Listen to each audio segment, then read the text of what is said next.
In November, it will have been 2 years since ChatGPT was released to the world. The artificial intelligence chatbot, which can manufacture an essay or solve a math problem in an instant, reverberated across one community in particular. In the United States alone, nearly 5.5 million teachers and college faculty reacted to how the technology changed their professions overnight. What I'm worried about is, because of the power of the tool, and the tool's only going to get better, is that over the course of a generation, say, the sort of atrophy we will see in the ability to write in general. Do you want pilots and contractors and plumbers to cheat their way through school and use a robot to prove that they know how to do what they say they know how to do? Like, what kind of world are we creating? Like, we're literally training robots to do the one thing that makes us human. Me figuring out how to tell whether or not they did the job and whether or not it is actually just straight plagiarism, cut and paste, is going to be more and more difficult as time goes on. Anybody else feel like we all need to go back to school for a course in philosophy? Professor Deetra Price-Dennis is Executive Director of Ohio State's Center for Digital Learning and Innovation. Teachers are concerned, I don't know if my students are learning. I don't know what they know. I don't know how to support them. I don't know if this is their ideas, where they're struggling. The assessment piece is really upended. Some districts and universities banned the use of chatbots outright. But then, educators began playing with the tool, and some of them were clearly smitten. They used it to create lesson plans and perform mundane tasks of teaching. Look at that. That is amazing. Just like that, it reached into a lot of knowledge about the protagonist in one novel written in the last 10 years and compared it with the protagonist from another classic. And then, bam, it literally creates the questions for you with an answer key. Teachers are saying, hey, this is potentially helping me. Rick Voigthofer is Associate Professor and Director of Critical Innovation and Research with Technologies at the Center. You want to put more students in my class, or you want me to be more responsive or more individualized, here are some tools that I can use to help me to do that. So last year, districts and colleges rolled back the bans. Many began putting up guardrails on how generative AI can be used to educate, which data should and shouldn't be entered. And that left educators in a nebulous space, grappling with how to cope, but also how to harness AI in ways that help students to become critical thinkers and realize the technology's limitations. In this episode of the Ohio State University Inspire podcast, we talk to 4 education experts about generative AI, how it can propel and motivate learning, and how to deal with cheating. Where are we now? And have we been here before? What does history say about how technology is received by those charged with teaching the next generation of thinkers? I'm Robin Chenoweth. Carol Del Grosso is our audio engineer. Inspire is a production of the College of Education and Human Ecology. In the months since ChatGPT was introduced, innovation has happened at a lightning pace. Many iterations are now available, a number of them focused on education. Math chatbots are much better at helping students solve problems. Others help organize outlines for essays. Some are specifically geared to educators. But what hasn't changed? Educators' misgivings about the technology. I asked Eric Anderman, professor of educational psychology in the College of Education and Human Ecology, about those concerns. What are the reservations? What are they worried we might be losing if we allow students to use AI? Well, I think they're worried that students will not be problem solvers, that students will let the AI solve the problem for them, and that they will not be able to, when they get into the real world, when they get into higher education, be able to think on their feet and solve problems and come up with creative solutions to problems. I think that's a very big fear. Is it a valid concern? It could be. It goes back to really thinking about, we're so new at this, creating guidelines for best practices for teachers. I mean, this is the Wild West. Teachers don't know what to do with it. College professors don't know what to do with it. It's so new. I'm going back into the classroom this fall. I haven't taught in the last 2 years because I've been in an admin job. And I'm thinking about, what am I going to do with this? How am I going to use it? I haven't figured it out, but I'm working on it. And so you could be afraid of it or you could embrace it. And I think we just need to embrace it very, very slowly. If you're panicking, it might help to remember this isn't our first rodeo with technology, says Anna Paula Correa, Professor of Learning Technologies and Director of the Center on Education and Training for Employment. What's happening now with ChatGPT has been happening recurrently. Let's just think about COVID-19 pandemic. It's been like 4 years ago, maybe 3.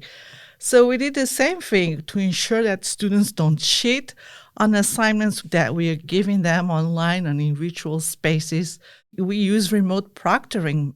Many institutions, many schools, colleges did that. And that was one of the strategies that brought a whole new set of not so good consequences. You said earlier that when calculators were invented, that people took to the streets kind of thing? Yes. Is that true? Yes. The scientific calculator, it was introduced to the general public in the early 70s. I would say it was a different scale, but it was very similar. It was a disruptor. And yes, people were very afraid that the scientific calculator made advanced calculations accessible to many. Teachers accused it of undermining mathematical thinking and mathematical skills. There was protesting on the streets about that invention. Those protests, they did happen in the United States at the annual meeting of the National Council of Teachers of Mathematics in 1986. The council debated the issue for years. The College Board had permitted scientific calculators in 1983, banned them in 1984, and reinstated them in 1994, almost 2 decades after they were introduced. And look at us, we all carry a scientific calculator on our smartphones. And math teachers in particular, they mastered the skill of integrating scientific calculators into the math curriculum. We can do the same with generative AI, Correa says. Here's Deetra Price Dennis. I love the perspective of, so how do we embrace this in a way and create assignments where AI is a part of, it's just a thinking tool. It's part of what you're using, like a calculator, like any tech tool. And so what would we use AI for in the classroom? How would students use that to help them think, process, get feedback, grow their work, engage with information that they may not necessarily know how to engage with, and not necessarily use AI like they would use Google? We can't run from AI. So how can educators strap on the jetpacks and find ways to use generative AI to help students, even motivating them to learn better than before? Our experts have ideas, but first things first. Eric Anderman is a top researcher on student cheating and motivation. Banning or not engaging with AI will backfire, he said. So set some ground rules now. If I could get any message to teachers, it would be treat it as an exciting resource with kids. If you start treating it as this is like prohibition and you just can't use it, they're going to want to use it more. It's going to make it more tempting. So show them creative ways to use it. The key, absolutely, I think, is telling students, whether it's in a K-12 setting or in a college classroom, what the parameters are, what the limits are, what you and your class will permit with it, and what you will not permit with it. And making that really, really clear, like in a syllabus. That's what really is, I think, important right now. I'm wondering if you're even asking yourself this, what parameters are you going to set? Depends on the subject area. So, for example, you might want to say, if you're a math professor, using any of the AI tools, chatbots, to solve a problem is not permitted in this class. However, using it to help guide you through the steps to solve a problem is something that is acceptable, but you need to turn in exactly how it helped you and what you used. Mathematics produces so much anxiety for so many students, and they see some equation and just say their blood pressure goes up and they can't do it. And this is where you can flip it around and say to ChatGPT or Microsoft Pilot or Copilot, whatever you're using, say, here's my problem. Can you give me a hint on the first step? Or here's what I'm going to do with the first step. Give it to ChatGPT and say, is this a good first step? It will give you feedback. You have to play around with it to get it to give feedback in the right way, but it definitely can do that. And it could say, no, you're in the wrong direction. Would you like me to give you a hint? And again, having students maybe turn that in to show how they are learning the process themselves. But it's all about presenting it as a tool and not as a shortcut. Businesses already use AI audit tools or audit logs to trace AI use. Will education do the same? It's probably going to be a moving target because it's a work in progress. It's going to change as we figure out what is and isn't permissible and how to make the best use of it. We're going through some growing pains right now. Yeah, for sure. Next step. Experiment with chatbots yourself. Deetra Price Dennis. I would really love to see people be curious about it and be curious about what it can do for them in their personal life and then in their professional life, whether it's productivity, whether it's supporting student learning, whether it's assessment.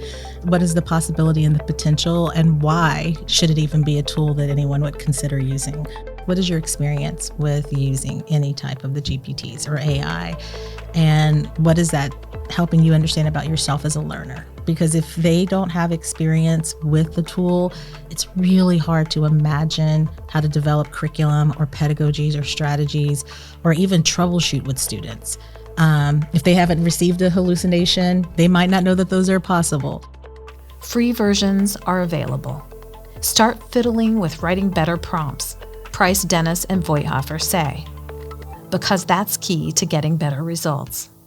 So a lot of things that we're seeing is that people aren't seeing the type of productivity they thought they would see, but that's because they're using AI like a Google search instead of really taking advantage of the prompting that they could do. If you ask a general question, you're likely to get a very general, generic answer. And so prompt engineering is this idea that of writing just the right prompt to get the information that you would like. It could be creating a persona. You're a third grader, writing an essay. It could include delimiters like 500 words or 250 words. It could include tone. Help me write a friendly response to this email to my professor. Include a metaphor about cycling. The more specific you can be, the more you can play with the answers. Say a high school student is doing a history report on the Civil War. How might they not be using it the right way? They might just say, tell me what happened at a particular battle, and then ChatGPT will relay that. Well, they can get that from Google. So they're not really taking advantage of the affordances of using ChatGPT, where they could say something like, you are General so-and-so at the Battle of blah, blah, blah. Give me a perspective of your strategic battle plan, why you made the battle plan that way. What were you trying to accomplish by doing that? But they would get that general's perspective. The student could write the report and then position ChatGPT as a historian. You could pick a university. You are a top historian at Ohio State University studying the Civil War. Read my essay and give me 3 key talking points that I need to highlight within 5 minutes. Generate 3 slides with images to go with it. Work AI in slowly as you assess your students' needs and the technology's limitations. It's overwhelming to try to figure out how to do this everything every day. Let's pick a unit of study that's going to happen in 6 weeks. Building up towards that 6 weeks. What are some of the things that you've learned and experienced that you can incorporate? What are the objectives? What is it that you want students to know and be able to do? Let's say you want your students to figure out what motivates a character in Anne of Green Gables to pursue her dreams. Does that even make sense to use GPT for? If it does make sense, then I feel like we can have some conversations about what could be possible. What kind of instruction do students need to know around prompt engineering, around data, around privacy, around security? Remember, free versions of AI collect all the data that people enter. You don't know what students can type in. They type in their friend's name and address. All of a sudden, it's part of the data set. It's part of the model. I don't know if school districts have gotten to that level of specificity. There's a bunch of that I think should have to happen, and some playtime, lots of playtime before, okay, here's what you go in and do. I think all of those steps set teachers up to grow their own knowledge about how to use it instead of always waiting for someone to come in and tell you what to do. More about limitations. Generative AI has screwed up, providing false information that techies call hallucinations. A New York lawyer was fined after submitting a legal brief written by ChatGPT that included fake court cases. Microsoft Bing infamously claimed Billie Eilish performed at the 2023 Super Bowl. These models are designed to mimic the patterns in the data on which they are based. And so if those patterns have things that aren't accurate, it's just reproducing that. If there's a piece that's missing, they might just fill it in. Like if you say, you give it a prompt, synthesize the research on X and give me full citations after. If you look at those citations, a certain percentage of them, they don't exist. And because AI draws from large language models, their outputs can be biased too. So students and educators must approach AI with a critical mindset. I think the one piece I don't want teachers to lose is that kind of healthy criticality or skepticism. Maybe move away from the fear, but also still ask really good critical questions, because that will help with some of the ethics and the data and some of the big picture questions or issues that we're running into. Back to that Civil War assignment. If a persona output says that the general failed to advance because he was afraid to die, leaving his children orphaned. They have to read and critically assess, would this general actually think this way? Did the general actually have children? We talk about hallucinations. Mm-hmm. It could make up something like that. Part of the assignment can be, how did you fact check the information that you got? So communicating not just the product, but the process is a big part of one of the ways we have to maybe rethink some of our assessments. I've been trying to play around with how to even put this in my syllabus. What does that audit trail need to look like? And then how does that impact the moves you make as a learner once you find out that the general didn't have any kids at all? Or maybe he had kids and then he also had kids that he wasn't necessarily claiming because they could have been with enslaved women. What do you do when you find that out? So how does that information factor into your report? How does it factor into your understanding of the battle? And having students be able to document every time they're getting information from a generative AI, how does that impact their learning? For younger students, it might take proving AI's limitations. So if you can find an example that's relevant to the students that they know about, someone that they know a lot of very subtle information about, and you ask the AI a series of questions about, let's just say, Billie Eilish, test this out ahead of time if you're a teacher to make sure that it starts to give you some things that are not accurate. But for them to say, oh, that's wrong, to look at it and say, that is not accurate. I know that she, didn't perform in Australia. Or in the Super Bowl. Where does the authority lie? If you put all the authority in the AI, it's a problem, right? And so if they can take back some of the authority to knowing and knowledge themselves, then they're more likely to be critical in terms of what the AI can give it. They're talking about engaged learning, the very thing educators are worried students will lose. I asked Ana Paula Correa and Eric Anderman about using AI to engage students and increase motivation. What about when it seems like it's doing the thinking for you and you're not doing the thinking? It's only doing the thinking for you if we allow that to happen. Right. Because if you have this critical mind that we've been teaching our students to develop, you're going to be critiquing the output. Because the beauty of the ChatGPT and these large language models is that there's an input that is human generated. That's your question. And there's this output that you can critique. So where you put your creativity, your human fingerprint, is on you write the question to the machine. The more time you spend on writing that prompt, the more thinking you put in on it, the better is going to be the output, but you still have to critique it. Now you're going to use that brilliance to critique the output. Okay, it's only going to be a problem if there's no motivation and pride of getting your human imprint on the output. Do you think, though, that that isn't a danger, that a student might not have the motivation? All they want is the output. I don't think we make anyone to be motivated. It's just the learning experience you create for them.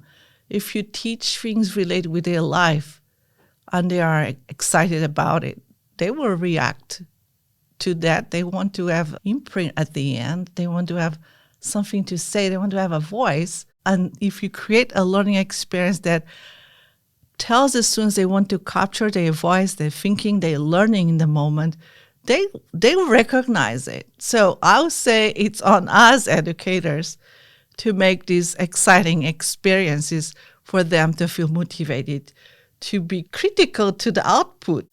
Eric Anderman. I think this is one of the greatest, so far untapped potentials of all of these AI tools. Students' motivation often is curtailed because they get frustrated. As soon as they can't solve a problem, they have a challenge that they can't even begin to think about how they're going to engage with it. All of these programs have the possibility of jump-starting that for the students. So when the student is experiencing the anxiety, saying, hey, ChatGPT, give me a hint on the first step for that. The other thing that it can do that is so helpful is helping students to set short-term goals. One of the things that causes people to lose motivation in all areas of life is we set goals, we start to work toward the goal, we don't reach the goal, we get frustrated and give up. So as a student going in, particularly one who isn't confident about their writing, it can break it down into steps and say, I have to write this essay, it's due in 2 weeks. Can you provide me steps that I should take each day so that I can meet my goal? And then the student each day just does what it says, write an outline. The second day it might be gather the information that you need, day 3, day 4, day 5, to break it up into those steps for them. That is where it has so much potential to help, as opposed to the student who just sits there for 10 days and says, I don't know what to do, I don't know where to start. Let's talk about the elephant in the room.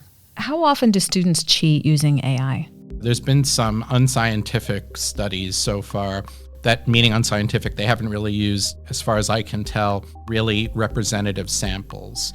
The best answer I can give you is a lot. One study that I saw, again, that was not representative, estimated that almost 50% have already used it in some kind of illicit manner. But we just don't know. It's so new. What should a teacher do if they suspect a student of misusing AI? There are AI detectors that right now, they're not very reliable. That's a problem, clearly. And so you shouldn't be dependent on those. If you suspect that someone has used AI, first thing I would do is talk to the student and try to confirm your suspicions. You have to use your judgment because we know our students. So it's like with any kind of cheating. If suddenly the quality of the writing is different, you may get a little suspicious. By the same token, I like to be very cautious about that because I've seen many cases doing research on cheating where people will see something improved and assume it was cheating when actually it wasn't, and it was the student really trying harder and taking the feedback. So I'm not giving you an easy answer to the question because there isn't one. Correa tested 10 AI detectors in January. Read her blog, linked in our episode notes. When she fed detectors her own writing, most flagged it as AI generated. That could ruin a student's academic career. Even just one student is already bad. It's already too many. Talk with the student, don't mention the tool, just do some investigation yourself as a human being and as an educator. Just ask, did you enjoy writing this piece? What parts of it did you like? What made you think about this sentence? In that kind of interaction, you can see if the student did it or not. And then if the student has a hard time verbalizing, you can ask, so did you got help? You can be honest with me. This is a journey, a learning journey. We are learning from both sides. So I expect you to be honest as I'm trying to be honest when I teach. Students are humans. They're not our enemies. This is not us and them. This is us together learning. Human beings, at our best, are also creative. Here's my lurking worry. What threat does AI pose to human creativity in the societal sense? If you're just depending on something to write, if you're depending on generative AI, ChatGPT, to write something for you, it's borrowing thoughts from everybody else, but it's all been said and done before, right? And then regenerating that and spitting it back out as something unique, but it can never be unique because it's all been said before. Is there any danger of us losing that kind of creativity? What new invention is not going to happen? What new idea, what new poem is not going to be written? Because take your washing machine example, what you throw in basically is what comes back out. You're not creating anything new. You're just... Okay, let me unpack your question. Renaissance. During the Renaissance. Yes. Yeah. The Greeks, they had time to think. They had people to do all the work around them. They have servants and slaves and all these men thinking, having all this awesome time to thinking. Oh, give me that, please. I don't want the servants or the slaves, but I want the robots to do all the housework for me well, so I don't have to redo it. And I want to think. I want to lay down on the bed, looking at the ceiling and think. Okay, time to think, because that's, I agree with you, where the innovation and the creativity comes from. And that moment where the bulb goes on, right? Right. Before generative AI tools, we were already remixing, reusing, expanding art in music, in literary works. In schoolwork, we're building on ideas, expanding modules, adding new pieces, tweaking this, tweaking that. That remix was already present. Right. You're saying we're already influenced by it. Yes. Whether we want to admit it or not. Yes. But I'm just saying, we've been there. So now we have a different voice that we can build upon. We have a synthetic voice, an amalgam of everything that else out there on the internet that will add to our voice, because we have more time to think, because those tools will release some time for us to think. For example, I had to write this email to United Airlines about a complaint. Before ChatGPT, I would not want to do it because it would take me so much time. I had it done in 10 minutes. Because ChatGPT. Because ChatGPT, great. Because now I take all this time and the worry about, I have something to do that I need to do and I'm not doing it. And I'm thinking about preparing the questions you sent me in advance for this podcast, and I loved it because it's going to propel the writing of my new blog post. And I'm so happy. So now I have more time to think. That's all I want. So you're saying that the thinking process, we're not sidelining that. I don't think so. And so teachers maybe just need to build that discussion in. Yes. About the lying on the bed and looking at the ceiling. Yes, that's something we all need. Right. I agree. Okay, you're making me more hopeful. I'm hopeful because that complaint for United Airlines is going to fly because it's well done.